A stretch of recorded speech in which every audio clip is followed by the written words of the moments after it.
The big three are cracking down on loot boxes, and more Pokemon Sword and Shield news is coming our way. Let's jump into it.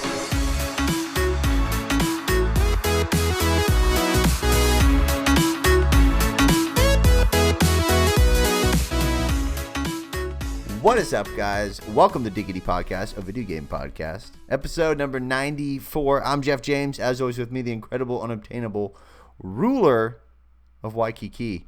Waikiki. Luscious Brody Foltz. Moving on up. Switching it on up. Moving All right. on up. Hey, how are you, buddy? How you doing? I'm pretty good, dude. Good. I'm looking forward to the weekend. Yes. Football has kind of started. We were just talking about that before. Yeah. You're rocking your Baltimore Ravens hat. Yeah. My Seahawks hat will be here soon. Battle of the Birds. What, week 3? Or it was like 9 week, or something. Yeah, So- week 9. so- week 9? Okay. Yeah, because I have a Yeah. bunch of people on bye that week, and I play you that week in fantasy football as well.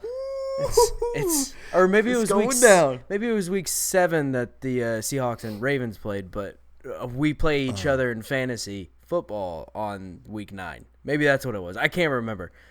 Yeah, we football LARP. We football LARP. No, I'm stoked for it. I'm really excited for football. Yes. But we're not a sports podcast, so people are probably like, boring. Guys, follow us on Twitter and Instagram at Diggity Podcast. Subscribe to us on YouTube. Search Diggity, Diggity. Look for the little green logo with the black joystick. And subscribe to our podcast if you haven't already, the audio version on Apple Podcasts, Google Podcasts, Spotify, Podcast, Stitcher Podcast, TuneIn Podcast. podcast. Wherever you listen to the audio version, or if you're listening for the first time, hit that little button, whether it's follow, subscribe, plus, get. There's so many. There's not a universal format for podcast stuff, and it really ticks me off a lot. It is pretty annoying. You know what doesn't tick me off, though? What? Saving money. Oh. Hit us. Deals. So first up for Nintendo Switch, Wonder Boy, The Dragon's Trap for $9.99, which is 50% off, and this is on the US eShop. On Xbox, you can get Prey for $7.99 from Best Buy, and on PlayStation 4, you can get the very newly released Judgment for $38.99 on the PlayStation Network store. There you go. Diggity deals. Damn. All right, let's jump into the news. Call of Duty is coming for the Battlefield audience, apparently. Ground War is making a return to the Call of Duty series in the new Modern Warfare game that releases later this year, but this time it is apparently bigger and better. Typically, Battlefield is known for massive maps with large player counts, but now Call of Duty will have 64-player battles, the typical number of players Battlefield matches have. Ground War will now essentially be a domination match with 5 different control points, and will still allow you to bring your own custom loadout, just like the standard multiplayer. So, I mean, I feel like this would just destroy Battlefield. The only way Battlefield can come back is what we've said numerous times, is getting away from the older stuff and bringing it forward. Yeah. Battlefield's going to have to get something out here soon because Battlefield 5 was a absolute disaster and a half. And with Call of Duty, now stepping up and doing 64-player battles, which I also heard there might be rumors of them testing even more players than 64, which is crazy. I've also Perhaps seen 128. Yeah, maybe, or even 80 something in the 80s, close to, or getting close to like awesome, 100. dude. I mean, that's a lot of damn people. That would just be unreal. And then on top of that, I've heard rumors that there's a Battle Royale coming out, another Call of Duty Battle Royale that's going to be free to play coming out next year, which again, rumors. Oh, so whoa. Like a standalone? I don't, they're all rumors. If that comes dude. true, we were right. Yeah. If that comes true, we were right. Just going to put that out there right now. I would say it would almost have to be at this point. I don't, yeah. So, yes, I'm going to go ahead and say that is what the rumor is. All they said was just a free to play, so it almost have to be standalone at that point. Dude, that's gonna kill it. Oh yeah, and if they make that free to play, they're gonna destroy Fortnite. They're gonna destroy Apex. Holy cow. Absolutely. And then on top of that, it has been confirmed that Call of Duty is doing crossplay with this new Modern Warfare game. So they've said they've gotten rid of loot boxes, and basically everything that so far, and at least on the marketing aspect of it, they are absolutely killing it on this game. They are doing almost all of the right things. There have been very few missteps, and even some of the missteps were kind of like, whatever. But it's everything that we are seeing from this game and everything that has been said about this game, which granted again is from this company, so it's kind of hard to not be biased at that point. But it seems like this game's gonna be absolutely amazing, and every year I go through this thing where I say I'm not gonna get Call of Duty, and then I end up getting Call of Duty.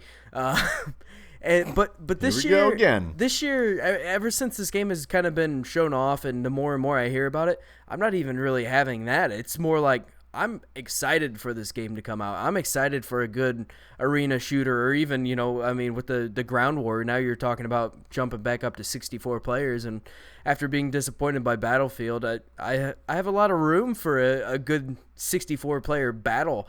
So yeah, I'm excited for this game, man. We will have to see October 25th. That's right. Sweet. All right. Awesome. Valve is finally doing something about the upcoming releases section. So this section, if you have ever been on Steam, is kind of a shit show right now. So how all of this works is people will announce their game and put it in the upcoming releases section of Steam, and then never announce a release date. And so they can pretty much just stay in that section for basically eternity. And that's just free publicity for them, and they stay on that page, which is right there in the open. It's one of the first things you can see, and they just hover. So this news comes from a screenshot of a message posted by Reddit user by the name of Headless Ivan. Headless Ivan supposedly works in publishing for an indie label, and this information does seem to check out because Valve has actually responded to some large gaming news outlets to confirm that there have been changes to the platform. So Valve will now actually require developers to have a much better idea of when their game is launching, rather than leaving it in the coming soon section forever with no release date in sight, which has been a complaint by a lot of indie devs that have wanted to get that spotlight, that time to shine, even if their game is, a small indie game at that. And it's kind of been this sore subject for a lot of indie devs in the past, and and people who are looking to buy new indie games and just keep seeing the same thing over and over and over and over. So this is cool. It'd be kind of interesting to see how they implement that, because somebody could throw out a bullshit date and be like, oh man, something came up and we had to push it back, and so now we're doing this again. But hopefully it works, because that would be something that would be nice to clean up for sure. I think they should just be more stricter with what games can go on it. Yeah. I mean, the other side of this, too, is that I think upcoming games just get so packed. I think that was part of it as well. It did seem like in the email, or from the screenshot that I saw, it did kind of seem like they are wanting to be far more selective with that section specifically. I mean, not to the point where they're barring these people from putting their games out on Steam as a whole, but this is more of like a curated list type of deal. That's good. Yeah. It needs to happen, because you go in there and everyone, is putting games up and they get lost between a bunch of, bullshit games. Yeah. Assassin's Creed Odyssey is getting a story creator. So story creator is exactly what it sounds like. It's a mode that allows you to create your own stories in the world and then play them and share them with others. The creation tool will be based on the quest designer and branching dialogue system used for the main game. To create your stories, you'll have to access... Good Lord, it's a crazy URL, but probably just search Assassin's Creed Odyssey story creator, but you can go to assassinscreed.ubisoft.com/story creator mode on a PC or laptop to create the stories. This site is also used to manage your stories, as well as browse the other community-made stories. stories. In game, you can turn on story creator mode from the main menu. After selecting this option, user-made stories will automatically appear in your world with a special icon. You can add a maximum of 20 stories from the story creator website to your story log. If you don't fill out the 20 slots, the slots will be filled with recommended stories. There's also an option to save stories for later if you find more than 20 that you would like to play. This new mode is free for anyone who owns the game, and all community-created stories will be playable cross-platform. So that's awesome. Yeah, pretty much endless Assassin's Creed. Yeah, it's a whole sandbox mode and community driven, and you can play other people's shit, and I mean that's awesome. Yeah, so real cool. I'm stoked about that. Sweet. And a quick note on that I forgot to put in here. For the games that you my god, it just hit my pop filter that hard. was violent. Classic. So for when you when you save the stories for later, you can save up to like over 250 of them at one time. So that's wild. That's a lot. But this week at Bungie, in Bungie's weekly updates to the fans, they touched base on some big upcoming updates that are coming very soon to Destiny 2. So Bungie is definitely moving their games away from Blizzard.net, what do they call their launcher? Battle.net. Because of the split with Activision. So after the separation of Bungie and Activision, Bungie has chosen to move their game to Steam. This will be taking place on August 20th, and if you plan to play on PC, you should probably go over to bungie.net/PC move to start the process of linking your accounts. That way you can have a nice smooth transition without any issues in there. And also, another major thing that is coming to Destiny 2 here very soon is cross-saves. So if you plan on playing across multiple platforms, when it becomes available on August 21st, you might want to go to bungie.net/cross-saves. Which they have a ton more information on there about how this all goes. We didn't want to dive into it to that depth. But if you have multiple accounts due to the lack of cross-save previously, you can only choose one account to share between consoles or PC or however you do it.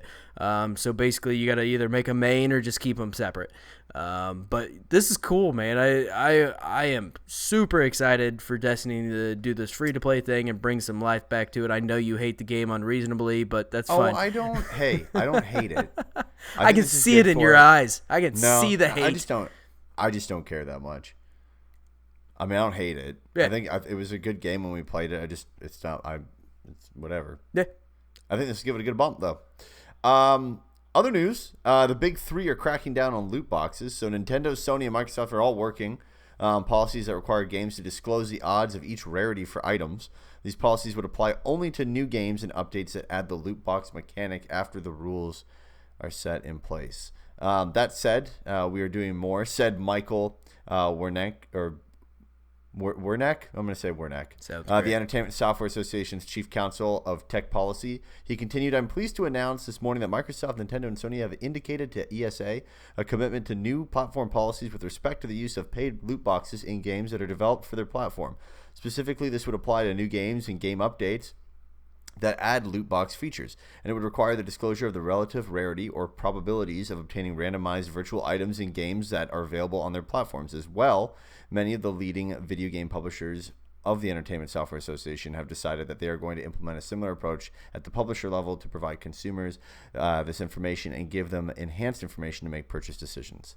Cool. I mean, it sounds like basically just like when you see a fucking car ad for like the new Dodge Ram, and then at the end it goes at the end of the commercial, it's going to be that, but a bunch of little small text at the bottom.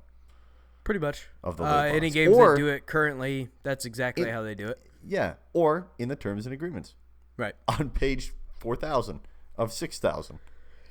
Yeah, this is something that has already happened in a lot of different places, so most developers are already doing it. This isn't really to get people to shut up, honestly, I think. Yeah, really. Yeah, and now that the fact that the Entertainment Software Association is kind of involved with it, it becomes a little bit bigger of a thing. Yeah. I mean, it's a way more to get public, right?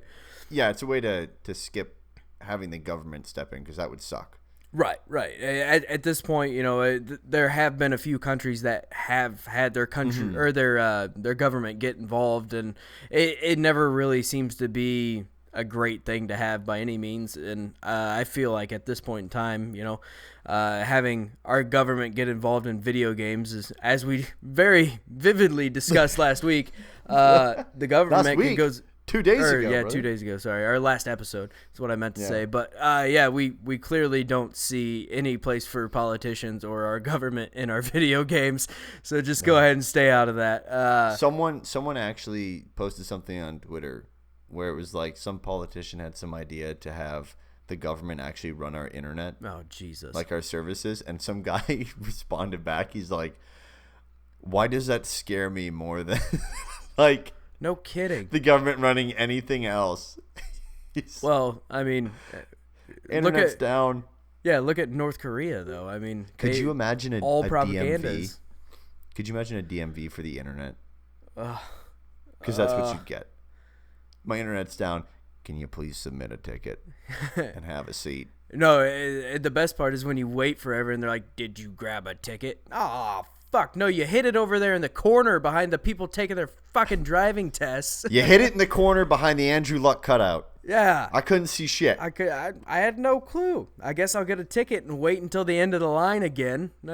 What'll that be, another 2 hours? Sir, we close at noon on Wednesdays. Yeah. Awful. Terrible place to be at all times. 2 days ago, there was some more Pokemon news on Wednesday, which obviously we didn't cover because our episode came out that day, and there's no possible way we could record that and get it out first thing in the morning. Nintendo. Thanks. So we're covering it now, and it's basically old news, but we're gonna do it anyway because that's what we do. So there will be some Pokemon that will be returning to the series. I mean, obviously there's a lot of those, but these are interesting because they have the Galarian forms. I assume that is how you would pronounce that made up location. So first off, you have Wheezing coming back. He now has a polluted mustache, and he has a smokestack top hat, is what they're saying. This thing straight up looks like a fucking bong. That's what I told you yesterday. I know. The internet thinks it looks like Doug Dimmadome, owner of the Dimsdale Dimmadome. No, it looks like a bong. Yeah, I know. That's what I said. I'm like, for once the internet is keeping it PG here. Yeah. And they kept posting just photos of Doug Dimmadome. And they I'm Doug Dimmadome, owner of the Dimsdale Dimmadome. But yeah, yeah, there's it looks like a bomb. Especially with the smoke around him and everything. Yeah. Oh my god, that is straight up like a bong. It's like a dark green too. Like someone hasn't cleaned that bong in a long fucking time. Right. Somebody at the Pokemon company drew this thing. He's like, I made a bong Pokemon. Yeah. He's like, no. It's Wheezing. It's smokestacks. Yeah, it's smokestacks. Doug Dimmadome. Smoked mustache. Then next up, Zigzagoon and Lanoon are making a return back. So instead of being their kind of brown and tan colors, they are now black and white, and absolutely 100% part of a Kiss cover band. And it also actually adds a new evolution to the line, Obstagoon, and he is 100% Gene fucking Simmons as a badger. The honey badger. The honey badger, Gene Simmons. It's kind of a cool design in a weird sort of way, but it's straight up. Oh, Obstagoon looks awesome. Name, a little weird. Yeah, a little weird. But yeah, it's this black and white badger looking thing with his tongue hanging out, and it looks like he has face paint on. If you've ever seen Kiss, it looks just like their lead singer. And then we're also getting some new Pokemon, Morpeko, which is clearly a play on Pikachu. He's Hantaro, if you remember that really, really weird hamster show. Mixed with like a Jekyll and Hyde type of thing. I tried to think of the easiest way to describe this in a weird, fucked up way. Like an evil bipolar Hamtaro. Yes. So when this Pokemon is full belly mode, it is mainly yellow with one side of its upper body being brown and the other black. Morpeko can also get hangry. That is an exact word that they use. AKA hangry. My wife's Pokemon. All of our wives, buddy. All of them. Yeah. Well, how many wives do you have? What the hell's going on? Well, all of our wives as a collective group of married people. Morpeko can get hangry. It then turns purple with blackish gray sides and red eyes. Because just a cherry on top. The Pokemon also gets more aggressive and even changes from electric type to dark type. And Snickers has been predicting this move for a long time. You're just not you. When you're hungry. The Pokemon Company's description is Morpeko is always hungry no matter how much it eats. When experiencing prolonged hunger, the balance of hormones within Morpeko's body changes. God, they gotta explain it somehow. They threw hormones in. Yeah. Oh my God. So there will be new rivals coming in the game as well. Beatty, which I literally wrote my thoughts down as I watched the trailer, and I go, appears to be an elderly woman. Possibly could be a young hipster though. Who knows? Apparently, it is confirmed to be a guy. Cool. So that's kind of weird. But hey, more power to him. Marnie is a punkish gothic looking girl who is adored by the main baddies of the story, Team Yell. Team Yell looks, again, this is just my thoughts as I was watching the trailer. This is not great. This is hilarious. Team Yell looks to be made up of overweight men wearing black skinny jeans that push out their fat bellies and are probably too old to be obsessed with a girl of Marnie's age. Oh, and pretty regular looking chicks with punk style clothes and face paint. They are all 100% carbon copies of each other. Unsure if Marnie is the full leader of this game, like how you had Giovanni and things like that, or if these fans are just way too obsessed with her and to the point where they become destructive, which they haven't really talked much. I mean, we just saw Marnie in like a 2-minute trailer with a bunch of different new Pokemon types and all this, so not much here. Also, there was some info that was specific to the Japanese trailer. They didn't show any love to anyone else, just the Japanese, which I guess makes sense. But there will be Pokemon Jobs, which is a way for Pokemon to get experience and then for trainers to actually earn the chance to get extremely rare items. And you can actually send these Pokemon directly from your box to any job that they accept. And there's actually a new... I had it written down at one point. I think I got rid of... there it is. Sorry. It was scrolled down. So there's a new Rotom form, which was like not really your computer, but like your phone, basically, in the last game, Sun and Moon.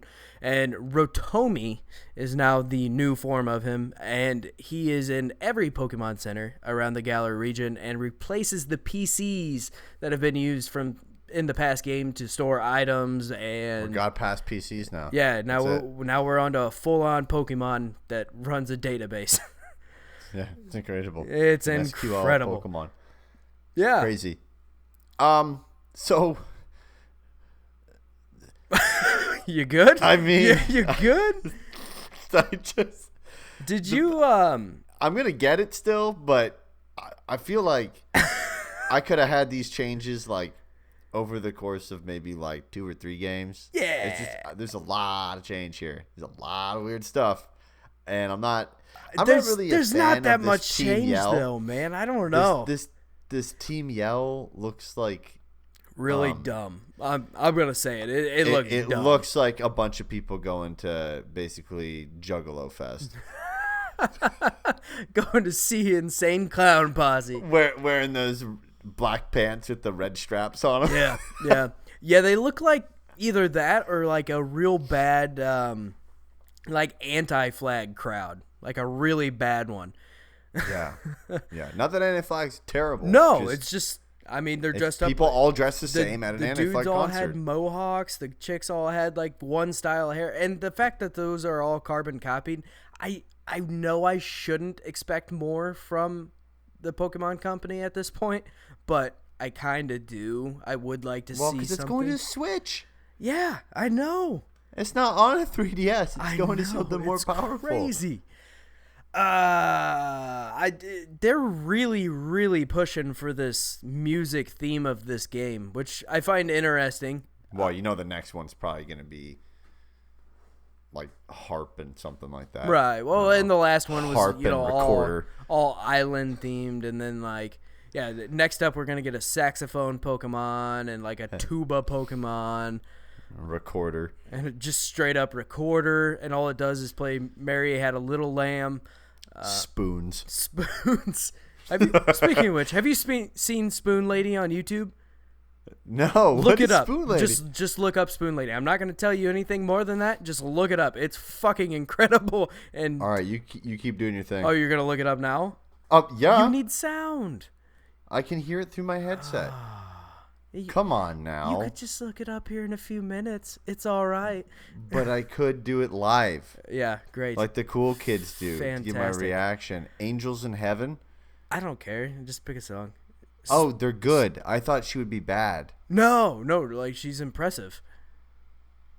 So anyway. Oh my goodness. Yeah.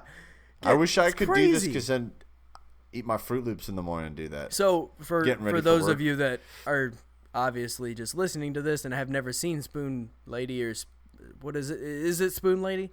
Her name's Spoon Lady. Okay. The Spoon Lady. This lady makes musical sounds with spoons, like to an impressive level that... Do you want to know something funny about the spoons? Yes. In Canadian. Great. Elementary school, you learned to play. We had to learn the spoons in French class for Winter Carnival, and we played Bonhomme. Huh. Bonhomme's like this demonic-looking, terrifying-looking snowman that has the deepest, blackest eyes, and he's molded as if like someone just like took a turd and then covered it in like powdered sugar, and he's got arms, and he's this mascot that runs around Winter Carnival, and he brings winter to the children of Quebec. I'm not gonna lie, this sounds weird as shit.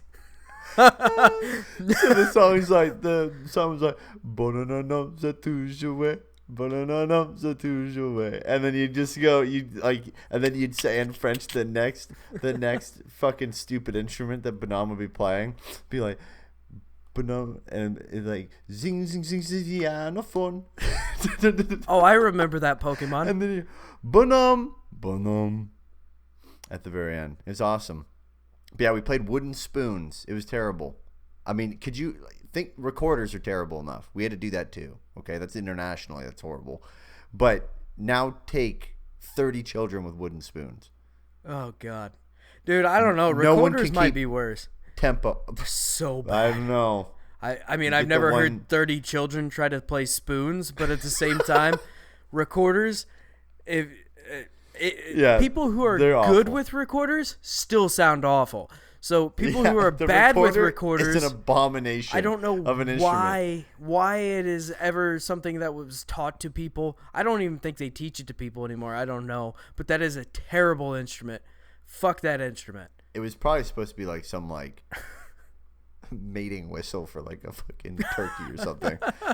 And someone's like, hey, I could play Titanic on this. Yeah, what's this? Mary had a little lamb. Good God. Which actually sounds like chalk on a cardboard. Just it's perfect. Yes. Hey guys, if you enjoyed the show, head on over to patreon.com/diggity to support the show and become a patron over there. We'd appreciate that. You can also follow us on Twitter and Instagram at Diggity Podcast. If you want to support the show another way, you can head on over to audibletrial.com/diggity and get a free audiobook download and 30-day free trial on us. Get access to a ton of titles to choose from for your iPhone, your Android, your Kindle, or your MP3 player. audibletrial.com/diggity. Subscribe to us on YouTube. Search for Diggity Gaming. I'm available on Xbox One. My username is MapleJeff. I am also available on Xbox One at Wolverine's Cousin, and or no. Ooh, I switched. Oh, fuck. Ooh. I messed it up. No, I'm on Xbox at Luscious Brody and on PlayStation 4 at Wolverine's Cousin. That's the first time I've ever done that. Wow. He's upset. I'm finding He's upset. Visibly upset. After 94 episodes, I find new ways to fuck it up. It's impressive. We all do. I still hit my pop filter. It's all right. Guys, leave us a review for the podcast, whether it's the audio version or leaving us a comment on our YouTube channel. It helps us get noticed on both platforms. And more importantly, it gives us feedback so we can make the show better each and every single week. And until next time, my dudes, we will see you for the Wednesday show. See ya.